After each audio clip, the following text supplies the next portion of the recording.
editor-in-chief of thehill.com now, Bob Cusack. Good morning, Bob. Thanks for joining us.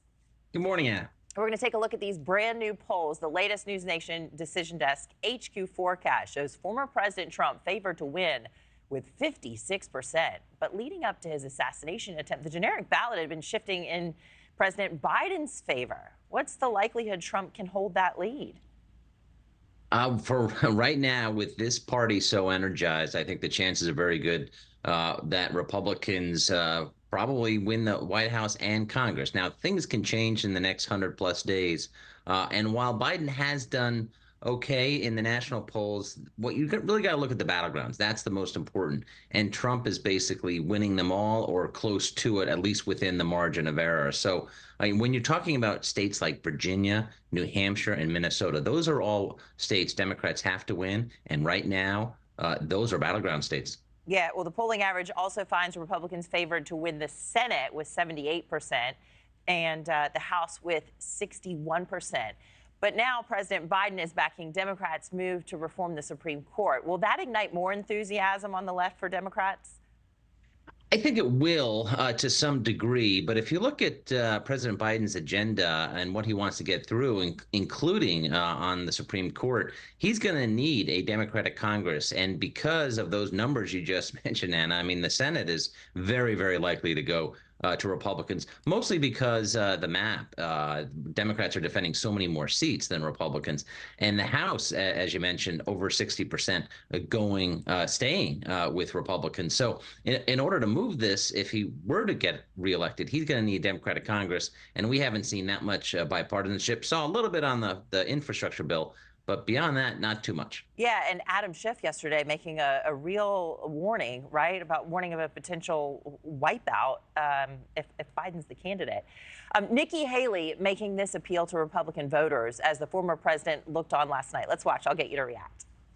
You don't have to agree with Trump 100% of the time to vote for him.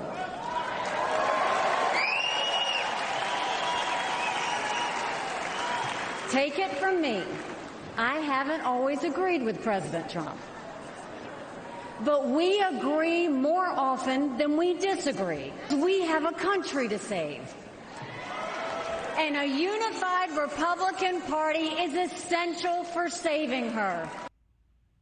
You know, I was watching this live last night, Bob, and watching the former president's face, and he's kind of just waiting to hear what she's going to say, wait and wait and wait. And then he stands up when she gives that full-throated support to him. Do you think that her message is going to resonate with all those undecided voters who backed her in the primary?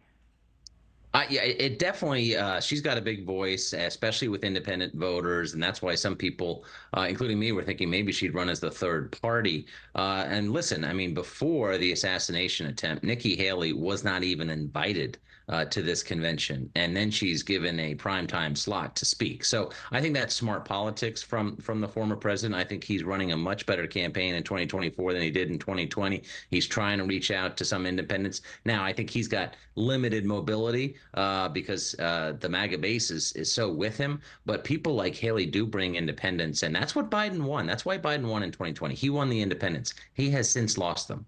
Our reporters are doing a great job at the RNC, and NewsNation's Joe Khalil grabbing a heated exchange between former House Speaker Kevin McCarthy and Florida Congressman Matt Gaetz on Tuesday. Watch this. Speaking. What night are you speaking? Are you speaking tonight?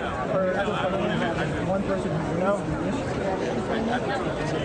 Hey, you're not. If you took that stage, you would get booed off of it. You would get booed off the stage.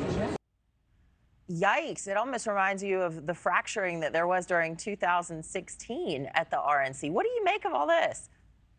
Well, this relationship between Matt Gaetz and Kevin McCarthy is beyond repair.